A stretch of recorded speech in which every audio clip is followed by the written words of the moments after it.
You're listening to the Cyberwire Network, powered by N2K.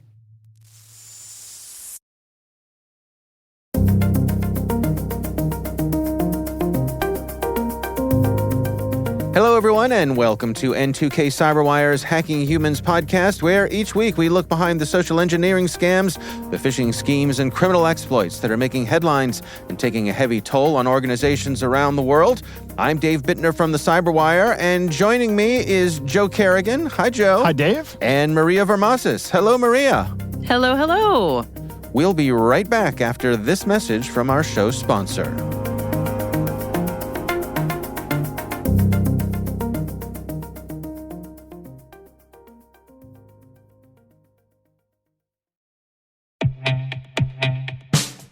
But first, a word from our sponsors at KnowBefore.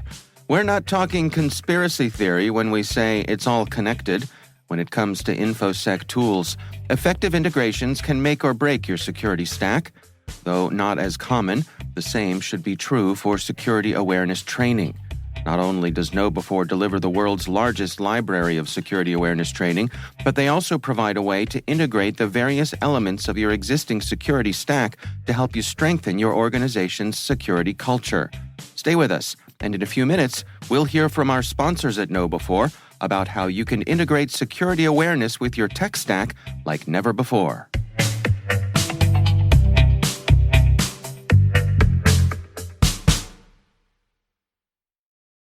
All right, before we dig in here, gang, we have a couple of bits of follow-up. Our first one comes from someone named Michael. I'm going to read part of what he wrote in. He said, by and large, I love and embrace tech more than most, but I view this early evolution of AI with even more concern than I did with crypto and NFTs. Same. I'm with you. And I was skeptical of crypto and downright dismissive of NFTs. Yeah, well, NFTs have been dismissed, so yeah. I think that dismissiveness is justified. Yeah. Michael goes on and says, there appears to be a perception that by not jumping headfirst into incorporating AI into seemingly any product, service, or platform, we'll leave a company missing out on the imagined benefits that AI will deliver. I expect this push not only increases the probability of a poorly implemented product, but also normalizes the belief of the wider public that anything being advertised as AI must be inherently better and thus more trustworthy. Mm-hmm. Wow, nail on the head right there. Yeah. Yep. This is an excellent comment, right? Yeah. No, we're absolutely seeing it, and like we see it among professional cybersecurity companies, that it's like if you don't have AI somehow grafted onto your product offering, you're no longer on the cutting edge. Right. And for better or for worse. Here's the thing, though. A lot of these algorithms that are involved here have always been in the field of AI, right? Yeah. It's just that now people think there has been this really big development in AI and large language models. Right. And deep learning and that kind of thing. But AI has been around for decades as a field of study. I did my master's final research project was in route planning algorithms using an AI algorithm. And that was back in the early 2000s. Yeah. So it's not, my AI stuff is now out of date, actually. So yeah, it's different. I agree. I mean, it's absolutely the LLMs that have kicked us into high gear here. I want to say it was 6 or 7 years ago at the RSA conference, which is the big cybersecurity conference every year. The hot topic was AI. And it was before all of this LLM stuff. But we were making similar jokes to what we're making now about how you couldn't swing a dead cat and not hit something that had to do with AI. But this is different. Right. This is a whole different hype cycle. The hype has gone way through the roof on this. And I think it's partly because this is accessible to everybody, and everybody... I was going to say that. Yep. Yeah, everybody can see the magic that this, or the and I use magic in air quotes like an illusion that this generates. The black box. Yeah. We don't know how it works. We just know that it does or doesn't. Right. It's like Arthur C. Clarke always said, any sufficiently advanced technology is indistinguishable from magic. Right. You talk about these products that have, these cybersecurity products that have AI built into them. That's generally a classifier. And that can be built with neural networks, which are same as these large language models. But they're not as big or difficult to train as LLMs. They're much simpler. Because really, at the end of the day, all you want to know is this something I need to have an analyst look at? Yeah. And then you want to know how accurate the model is, right? Do my analysts waste a lot of time chasing down false positives, or worse, am I missing something of something coming in? Am I getting false negatives, which is going to lead to a compromise? Yeah. And that part of AI is invaluable and absolutely necessary. And it's been, like you said, part of these products for 7 to 10 years. Yeah. So It's not anything new. No, absolutely. Well, Michael, thank you for writing in. We do appreciate it. We have another note here from a listener named John who says, I'd like to mention one danger of storing known good phone numbers for banks on your phone. If a scammer spoofs the official number, it might make the call look more legitimate when it shows up with the bank's name. Right. Perhaps Yes, adding a true. comment like incoming call might be a scam would help you remember that if it ever happens. And Right. John says, thanks for all the great social engineering stories. So you might have to add that for every phone number. 'Cause Yeah. that could be for anybody. Right. Any incoming call. Well, I don't answer incoming calls anymore. Does anybody? I mean, unless it has to be an immediate family member or a coworker, right? But if it's out, there's a very small and I'd say shrinking circle of people that I will actually answer a live phone call from. I do not want to talk to you in general. Send me a text message. Send me a text. Exactly that. Dave, I'm sure you've had those conversations with people you're close to about incoming calls from you, quote unquote. Even then, they may need to be skeptical. I've had that conversation also. Yeah. About, how to distinguish something that's real versus something that's fake. I mean, does anyone want an incoming call anymore? I don't even know. Yeah. No, I had a similar conversation just this past week with my father, who I've talked about many times on this program. You know, he is quite elderly, and he got a phishing email recently. It was kind of the standard, hey, we're going to bill you for your Norton antivirus kind of thing. And he had forwarded it to me and said, is this a scam? It's totally the right thing to do, right? Right. So I've got that part I'm proud of because I got him trained. Yeah. Right. But at some point with one of these, he had called the people. And so we had to reiterate, don't ever call anybody. I said, anytime you have a question about anything, please call me first. Right. Call me first, but don't ever call anybody. So anyway, thank you, John, for sending in this useful tip. I think it's a good one. And of course, we would love to hear from you. If you have any feedback on our show, you can email us. It's hackinghumans@n2k.com. All right, well, let's move on and talk about our stories this week. I'm going to start things off for us. Mine comes from InfoSecurity Magazine, and they're writing about a study that was done actually over in the UK. This was from the University of Portsmouth.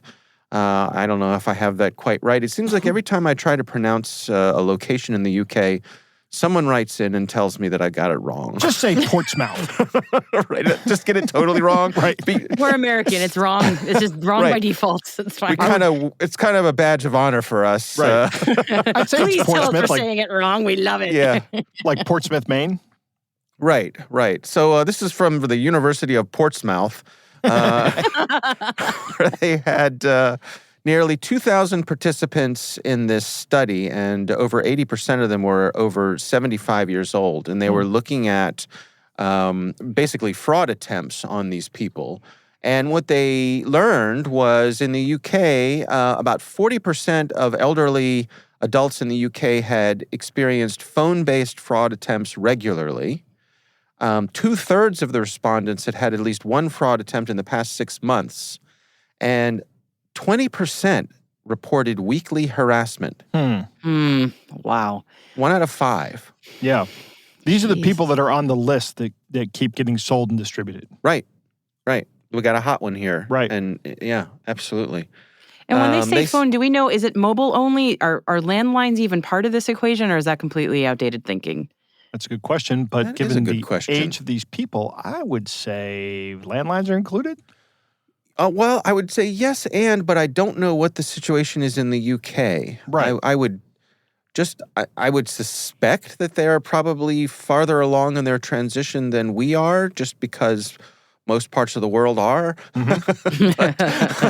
Usually safe in that assumption. Yes. Yeah, but I don't know. It also strikes me that the UK being more geographically constrained than the US is, that it would be easier to get ahead and go completely wireless than it would with as spread out as we are, or can be, that sort of thing. But I don't know. I'm just total speculation on my part. Right. But this study found that 75% of attempted frauds were via telephone, and that breaks down to about 60% were through voice calls and the rest through text messages.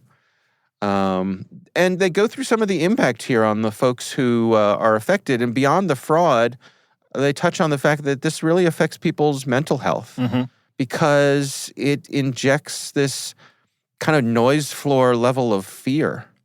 Yeah. Right? If you know that basically somebody's out to get you, these relentless scam attempts, it adds to your anxiety.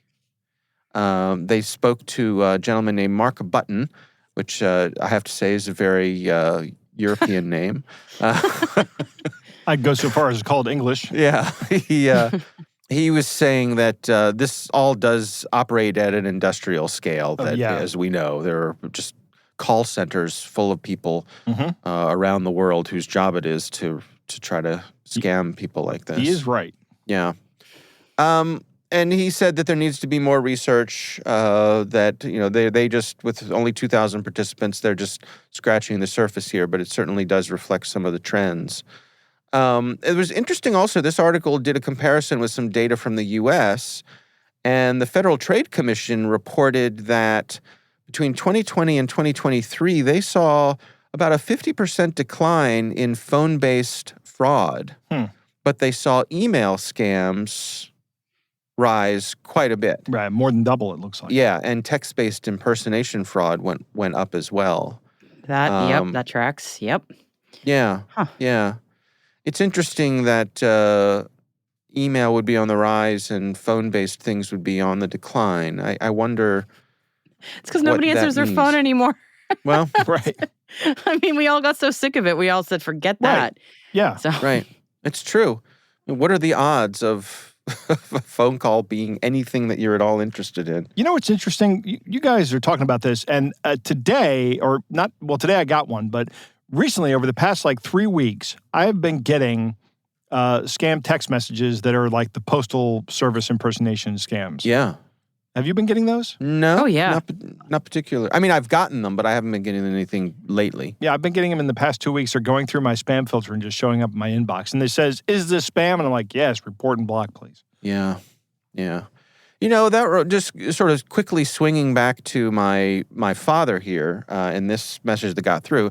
My father uses Gmail, which in general I think is excellent for filtering things out. Right. They do a good job at spam filtering. World-class spam filtering from the good security folks at Google. But I have to say, I would totally throw money at enhancing my father's phishing protection. Right. So if there's anybody in our audience who has a recommendation for any, additional, knowing my situation here, we've got an elderly person, not a sophisticated computer user. Is there something I can put in between him and his Gmail mailbox that adds an additional layer of phishing protection? I'm all ears. A locked door. Well, it has to be not me reading all his emails, because that is right. That has been suggested. Right. Yeah. Yeah, I would say, can we throw that out to even non-Gmail users? I mean, I have several elderly family members who use I'm putting this politely, the default email that came with their ISP 25 years ago. and I cannot get them to switch off of those. And 25 years ago is probably it's probably longer than that.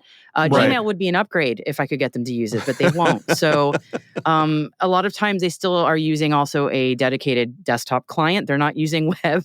So it's gosh. Right. So help. Every time they go to check their email, they go into the other room, you hear the screech of a modem, and then it goes, "You've got mail." That's awesome. I laugh, but actually there are people with AOL web addresses. Yeah, so yeah. All right. Well, please, if you have something that you think would be helpful, please share with us, and we'll tally up the answers, and we'll put together a little report for our listeners here. All right. Well, that is my story. We'll have a link to that in the show notes. Joe, why don't you go next for us here? Very good, Dave. I have a story. It's a good one today. It's from Chase Golightly out in Phoenix at News 12. What is the Chase That's an Golightly? American name. Chase is his first name. Golightly is his last name. That has got to be a stage name. I don't know. Chase Golightly? Yes. The Golightly clan from the planet Golightly? We went from Mark Button to Chase fellow Golightly. journalist. These names. Right. We're just going to pick on everybody that wrote the stories that we're talking about Max today. Power. Okay. Chase Golightly. I mean, hey, it's a great stage name. If you're going to be on a TV guy, Chase Golightly it's like Guy Smiley. Yeah, We're never going to forget this guy's name. That's true. Right. All right. That's I digress. true. And maybe that's his point. And he doesn't care that we're sitting here saying Chase Golightly over and over and over again. He's going, ding, winner. Right. Yeah. Let me give you two names that are not as easy. Alexandra Gehrke and Jeffrey King. Okay. Although King kind of sticks in my head pretty easily. But they own a wound care business. Are you guys familiar with the wound care industry? I am. So, having, there are some times when people have wounds that will not heal, there are, you have to go get specialized care for these wounds. Right. And these people ran a company that provided that. And there are certain risk factors that can impact the time it takes for a wound to heal, such as diabetes, type 1 or type 2. I had a friend that had type 1 that had terrible wounds later in her life, and she has since passed. The other issue is age. I don't heal like I used to. I was telling you guys about how I just got 3 stitches in my finger. Yeah. And I'm waiting on how long this is going to take to heal. Right. And another And that's big just one. from clicking a mouse. It's crazy what happens. Right. And another one is immobility. Right. So if you lay in bed a lot and you're always touching the same part of your body to the bed, you're going to get bed sores, and those are going to become wounds. Yeah. Yes. Yes. Yep. So here is what I want to propose as a great business idea. Okay. All right. What if we had a wound care company? Yeah. And we wanted to target a market of people who were probably going to have wounds due to age and immobility, possibly diabetes. And ideally, these patients should be very unlikely to complain about it or sue. Wait, so are you going into this figuring you're going to be doing a lousy job? No, I'm N2K wound care, is that the okay? pitching what this wound care idea is, right? Okay. Well, it turns out that King and Gehrke allegedly have found that market in hospice patients. Okay. Oh, okay. So, oh, no. Here in the U.S., we have Medicare for those over 65. Yeah. And once a patient who is on Medicare enters hospice, and this is a quote from an HHS Health and Human Services publication I found. It's easier to say Health and Human Services than it is to say HHS. HHS, yeah, that's true, yeah. Original Medicare will cover everything you need related to a terminal illness. Yes. So once a patient goes into hospice care, Medicare covers everything. Let me tell you, just from my own personal experience, when my mother was ill and in the months before she passed away, it's about 2 years ago now, when the doctor declares that we are in the end of life care mode, and you are officially a hospice patient, ironically, the quality of care goes through the roof. Right.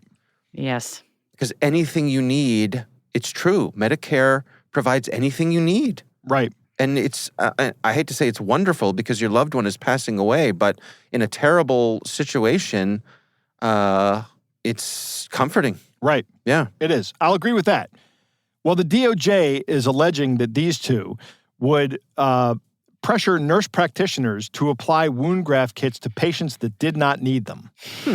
And there are not many medical details in this story, but they are accused of submitting $900 million worth of fraudulent claims over 2 years. Wow. Excuse me? Let me say that again, Maria. $900 million. That's almost $1 billion. $1 billion? Yeah, if you had that much money and just kept it for a year, you'd have $1 billion. I mean, there aren't that many wounds in the world, but right. Go on. Of that $900 million, the DOJ is alleging that these two collected $330 million in the illegal kickbacks.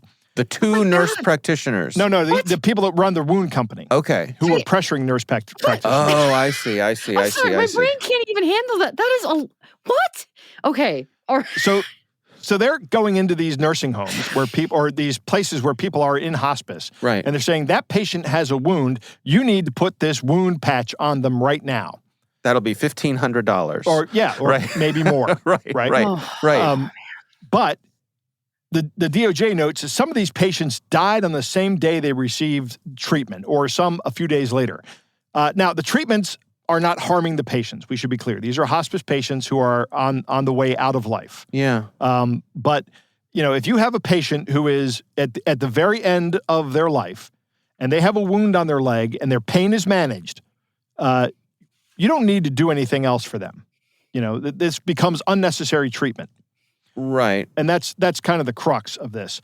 So I think they got the idea that the jig was up here because they were at Sky Harbor Airport when they were arrested. By the way, coolest airport name in the country, I think. Sky Harbor. That's a good airport name. Yeah. It is very sci-fi, yes. Right. They were trying to leave, and when authorities arrested them, they searched their home and they found a book called "How to Disappear and Erase Your Digital Footprint: Leave False Trails and Vanish Without a Trace." Subtle. This is Frank Ahern's book. Have we ever had Frank Ahern on any of our shows? He's the catch if you can. No, that's Frank Abagnale. Oh, no, I don't think we've had Frank Ahern on. This is a different Frank. Okay. And then the Criminal Law Handbook, Know Your Rights and Survive the System. Okay. Which tells you what to do if you get sent to prison, which may come in handy for these two. The DOJ has also seized $72 million in assets, including $52 million in cash, 2 houses, numerous cars, jewelries, and gold bars. Wow.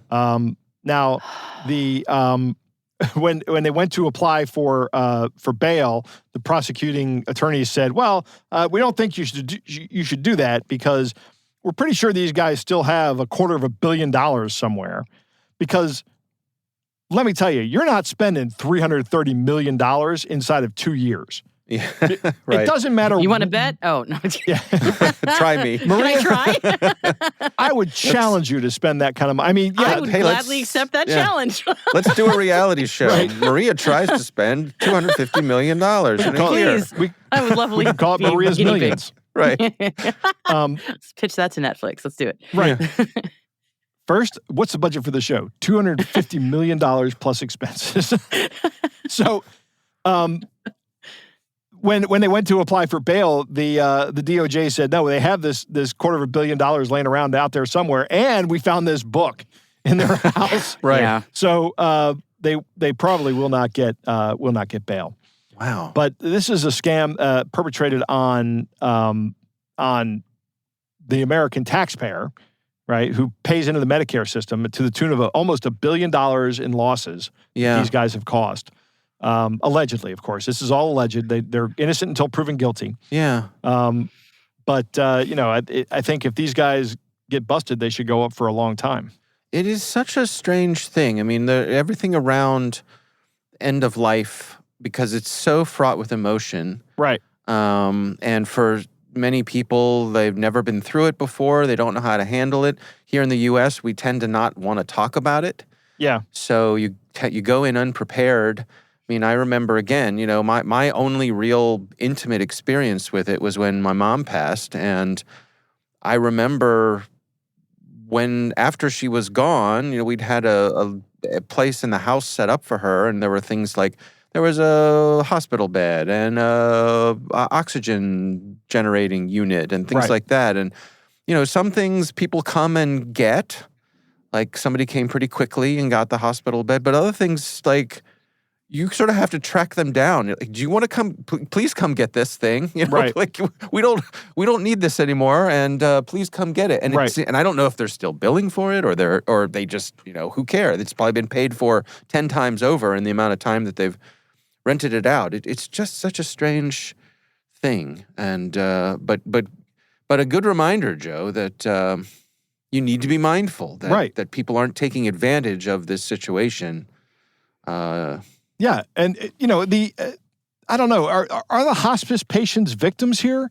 I don't know that they necessarily are.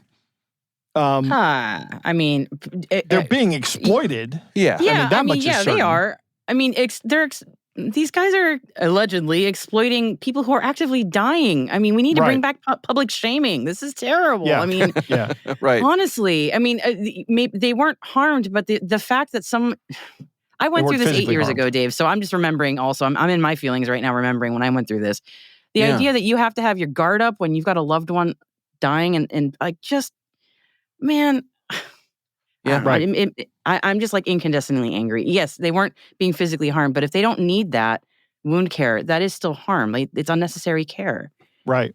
Yeah. Right. Like, let people die in peace, for gosh sakes. I mean, geez. Yeah, I've said I haven't done this yet, but I got to set up an advance directive that says when I go into hospice, no more care at all.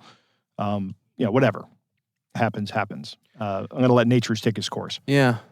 I remember another incident where a family member had passed away, and I was with someone who was responsible for doing their final arrangements of choosing a casket and that sort of thing.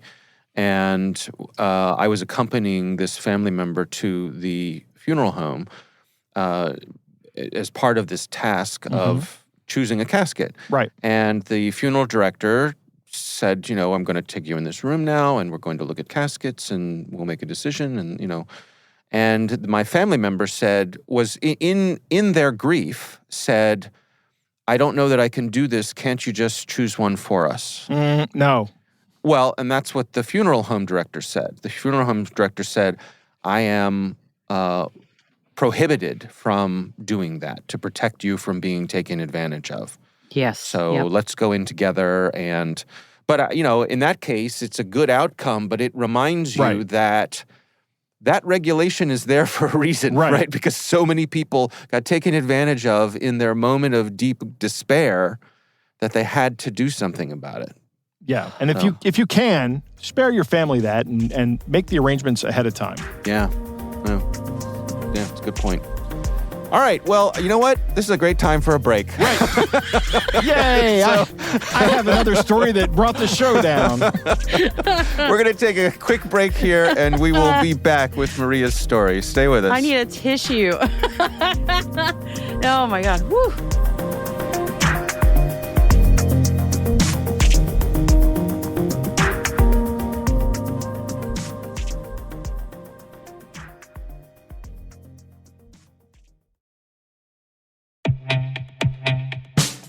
Back to the concept of integrations.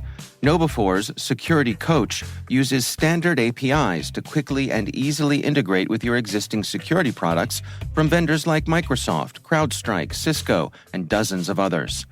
Security Coach analyzes alerts your security stack generates to identify events related to any risky security behavior from your users. With this information, you can set up real-time coaching campaigns to target risky users based on those events from your network, endpoint, identity, or web security vendors. These campaigns enable you to coach your users at the moment the risky behavior occurs, with contextual security tips delivered via Microsoft Teams, Slack, or email. With 35 integrations and counting, Security Coach delivers the insight you need to improve your organization's security culture. Learn more about Security Coach at knowbe4.com/securitycoach. That's knowbe4.com/securitycoach.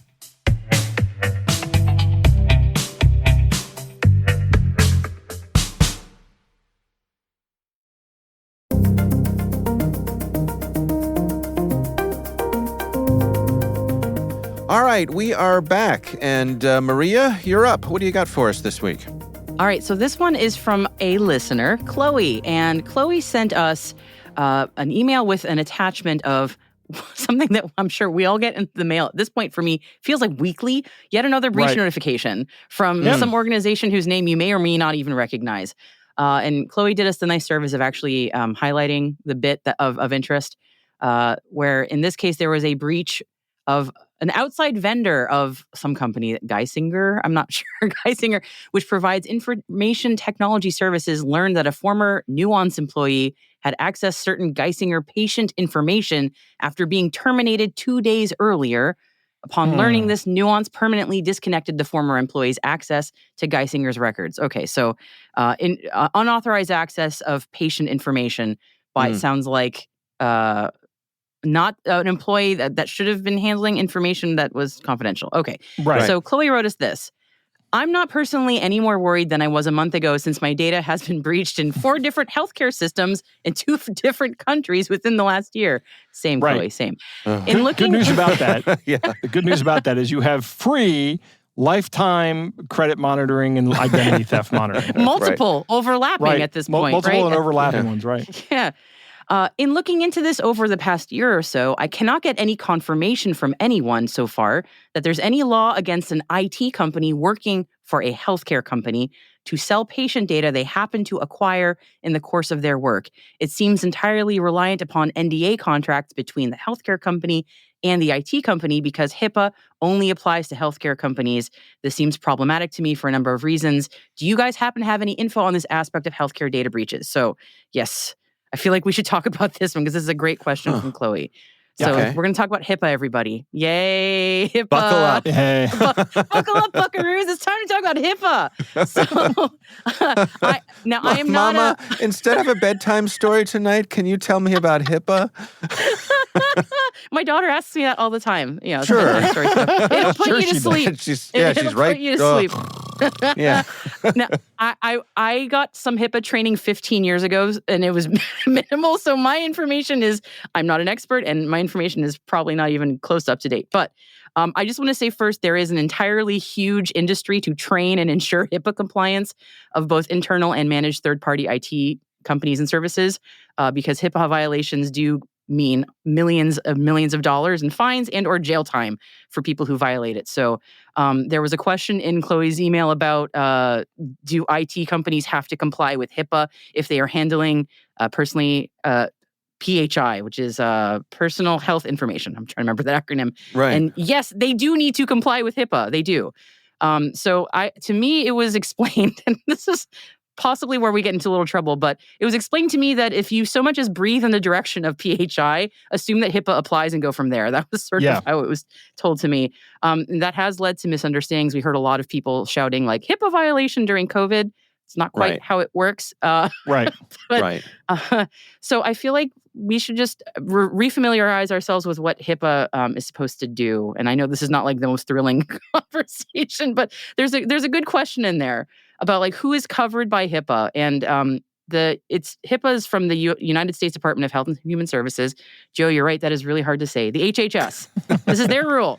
Okay? Yeah. And it says basically the HIPAA privacy rule standards address the use and disclosure of individuals' health information, which is called protected health information, by organizations subject to the privacy rule. And these are covered entities, as well as standards for individual privacy rights to understand and control how their health information is used.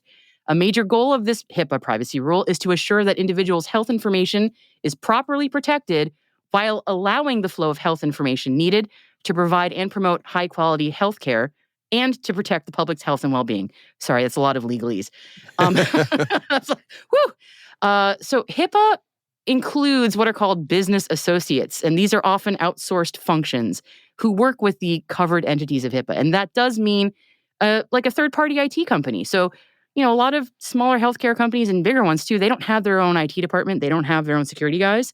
They hire a third party to do that for them. And those guys do need to be HIPAA compliant. Right. Excuse me. They need to be HIPAA compliant. They need to understand the rules. So it's not at all unusual. You know, mistakes and breaches are going to happen, but any decent managed IT services company should at the minimum have HIPAA training and be what they call HIPAA compliant. And of course, a healthcare provider hiring these guys should be doing their due diligence to make sure they find an IT or cybersecurity company that understands HIPAA and is compliant with it. So the question from Chloe in there was, but it seems to be, despite all this, despite HIPAA, there are places where it seems to be legal or gray area, legal-ish, to buy and sell healthcare data, because it is happening, or at least nobody has been able to stop this from happening. So what is going on there? So did a little digging, and please jump in here if any of this sounds familiar. There is definitely, there seem to be two camps, at least as far as I can tell. The buying and selling of breach data by unscrupulous data brokers. That is unethical treatment of data. They're selling and buying something that was already stolen. So that's criminal activity. It is indeed. Yes. So HIPAA, is there, but they're ignoring it. So, I mean, they're doing stuff they're not supposed to do. So the second area is the part where it starts to get really tricky, is that the buying and selling of health data, especially mental health data, can happen with patients who don't know that they've actually consented to give their data away. This is the part that kind of blew my mind. I didn't know this either. There are a lot of entities that you might think are actually covered by HIPAA that aren't, like your employer, your gym, life insurance companies. So not health insurance is definitely covered, but life insurance is not. Workers' compensation carriers also aren't, and they're definitely dealing with health data. So that's more than you might expect. They are not a covered entity from HIPAA, so that's a big gap. Schools also aren't, but they have to comply with something called FERPA, which is a different privacy thing. But third-party mental health apps that a lot of people download on their phones if they are trying to get like a cheap therapist, essentially, they are completely exempt from HIPAA. So they're gathering a lot of information on you about your mental health, your state, a lot of really private info. And if you're assuming that information is private, it is not. It is not covered by HIPAA. And in many cases, these apps can be free or freemium. And guess what? Guess what they're selling behind the scenes, probably somewhere in the EULA, you agreed to it, is your private health data. Yeah. So they are technically not breaking the law because they are technically not under the law. And it is extremely icky, but they're not breaking any laws. Yeah. So I think also, my understanding is that pretty much anything that falls into these independent app categories, things like period trackers and weight loss trackers and all those kinds of things that are gathering up your private information about your health, that those don't fall into HIPAA. Correct. And that's, that's where they get you. Yeah, because there are apps that have to be HIPAA compliant. This is, I remember during the worst of COVID when, there were a lot of telehealth visits, there was a lot of scrambling for doctors to be able to use HIPAA compliant video conferencing software. Mm-hmm. But so you couldn't use FaceTime to talk to your doctor, for example. My kid had a bunch of health issues during COVID. I could not just FaceTime my doctor. I had to go through their specific video app because that one was actually HIPAA compliant, whereas FaceTime was not. So there are a lot of apps that we use that we don't even think about that are absolutely not required to be HIPAA compliant, and they are not. So somewhere buried in the EULA, if there was one, if you even remember checking that agree box, maybe even a part that says, we're going to sell your data and we're going to give it sell it to data brokers, and that's how we make our money. And then your data is out there and all your private information can be out there. So it's super icky. It is a big gap in HIPAA, and frankly, I really wish that would be closed, but that is a discussion for another time. Yeah, that's a different issue. Yeah, and would love if we had stronger privacy laws in general to protect American citizens from stuff like this. But ongoing issue. Go ahead, Joe. I would like to talk about Chloe's specific issue here. Yes. This is a Nuance employee. Nuance is the third-party tech company. Yes, of Geisinger. Okay. Yes. Right, of Geisinger. This is so easily preventable, because this employee accessed these records 2 days after they were terminated. They should not have been able to access the records 5 minutes before they were terminated. That's right. That access should have been terminated before the employee was actually terminated. That is standard operating procedure. So if I'm going to guess where the law is going to come down on this, the employee is going to be charged criminally because this is a criminal act, and this company Nuance is going to be charged civilly for a violation of HIPAA because they didn't take a very simple action here of disabling the employee's access before termination. Yes, access control. Yep, absolutely. Right. That's a big one. It's what the phrase was like rogue employees or employees that are going to go rogue or something like that. Yeah, this is not even an employee anymore, and you still haven't disabled their access? Yeah. I'm shocked. I'm not actually shocked, but pen testers love this one weird trick. Right, yeah, exactly. This is the kind of stuff that happens all the time, and this is the kind of stuff that leads to data breaches all the time. And it's, all the time. Again, we're just not getting the basics down as an industry, as the IT industry. Just not getting the basics down. We miss the basics, and this is what happens. Yeah, I also think, Maria, you alluded to a really good point here, which is there's so much misinformation with HIPAA, and I think yes, I put it in the same category as censorship. Like you see people scream "HIPAA violation" when it's not. The same way you see people scream. This is online screamers. Censorship when it's not. They're HIPAA applies to very specific things. The same way that First Amendment rights and censorship apply to very specific things, and there's widespread misunderstanding about them, and so I would suggest it's good for everybody to just go check out the Wikipedia page or something like that, and educate yourself, and like we did here today, about what does it cover and what does it not. There's a growing gap of what it doesn't cover, and companies. Reputable ones know and care about it, even if they may roll their eyes at the idea of compliance, like some companies might. It's still, it is there, and you need to put in more than a good faith effort. It's business practice to be compliant. But mistakes are going to happen. Breaches are going to happen. But Joe, as you said, there is some really basic stuff about making sure terminated employees don't still have access to PHI. I mean, that's a pretty big one. Your customers' PHI. Yeah. Yep. And there was a phrase that I had been introduced to years ago about being a good steward of data, and I think about that all the time. And it's just not enough companies take that seriously, unfortunately, but hopefully more will. Yeah. All right. Well, we won't have a link to that in the show notes because that's an image that one of our listeners sent in. So sorry. We'll have a link to the other stories we'll in our show notes. We'll send you to the HIPAA page from there you go. Just go to the Wikipedia page on HIPAA and read up. We're giving you homework this week. Just what every podcast listener wants. Yes, there will be a quiz next week. All right. Well, Joe, Maria, it is time to move on to our catch of the day.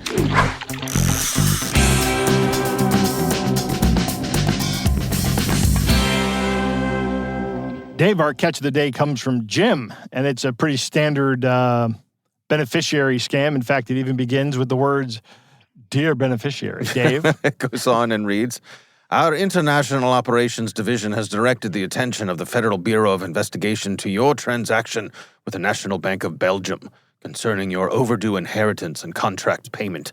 It might interest you to learn that we've fully analyzed the transaction as stipulated by our operational investigation guidelines and have confirmed that it is 100% genuine and hitch-free, and you have the legitimate right to claim." It's a technical term there, hitch-free. Hitch-free, that's right. Term of art. My car is also hitch-free. I'm trying to fix that. We recently had our spring meetings with the executive government of the National Bank of Belgium, Mr. Michael M. Adler, U.S. Ambassador to Belgium, and some top officials of the ministry regarding the subject matter. This reminds me of Raiders of the Lost Ark. Top men. Right. Top men. Some fan fiction here, yeah. And we were led to understand that your payment file was suspended pending when you applied to the claim. But the major challenges facing the bank are, 1, some unscrupulous elements were using this project to scam innocent people off their hard-earned money by impersonating the executive governor or an official of the National Bank of Belgium. 2, a woman named Mrs. Linda J. Box from New York submitted an application to NBB with a power of attorney and some official documents with your purported authorization for the release of the fund, US $8 million, to her due to her ill health. Given all this, we've been urged to warn beneficiaries who have received information about their outstanding inheritance and contract payment to be very careful in order not to be a victim of circumstance.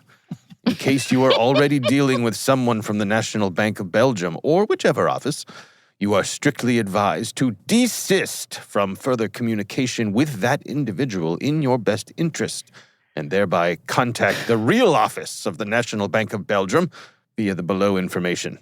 Note, you should ignore any message that does not come from the above email address for security reasons. And to enable the National Bank of Belgium to process and release the fund to you, you are required to reconfirm your full details, such as your full name, contact home address, your cell phone number, your date of birth, your sex, and your country.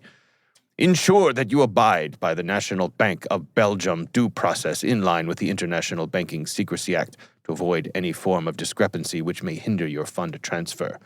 Thanks for your understanding and cooperation as we earnestly await your urgent reply. Best regards, Christopher A. Ray, Federal Bureau of Investigation. With an Outlook.com email address. I was going to say, all these Outlook.com emails everywhere.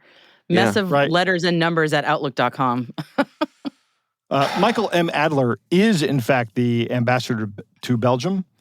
Okay. But in that role, get him on the line. He is certainly not executive governor of the National Bank of Belgium. That would be a real conflict of interest.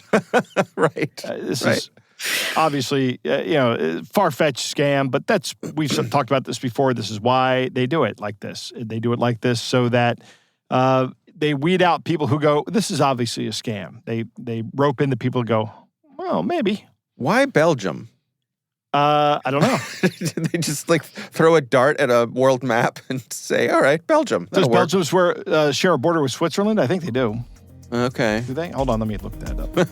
This is a very American moment. We don't know geography. Right. I don't know European geography.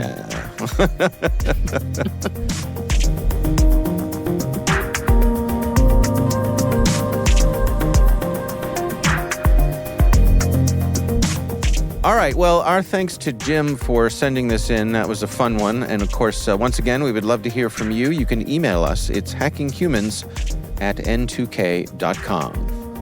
We want to thank all of you for listening. And of course, we want to thank our sponsors at KnowBe4. They are experts at enabling a fully integrated approach to security awareness training. That is Hacking Humans, brought to you by N2K Cyberwire. We'd love to know what you think of this podcast. Your feedback ensures we deliver the insights that keep you a step ahead in the rapidly changing world of cybersecurity. If you like our show, please share a rating and review in your favorite podcast app. Please also fill out the survey in the show notes or send an email to hackinghumans@n2k.com. We're privileged that N2K Cyberwire is part of the daily routine of the most influential leaders and operators in the public and private sector, from the Fortune 500 to many of the world's preeminent intelligence and law enforcement agencies. N2K makes it easy for companies to optimize your biggest investment, your people. We make you smarter about your teams while making your teams smarter. Learn how at n2k.com. This episode is produced by Liz Stokes. Our executive producer is Jennifer Iben. We're mixed by Elliot Peltzman and Trey Hester. Our executive editor is Brandon Karp. Peter Kilpie is our publisher. I'm Dave Bittner. I'm Joe Kerrigan. And I'm Maria Varmazis. Thanks for listening.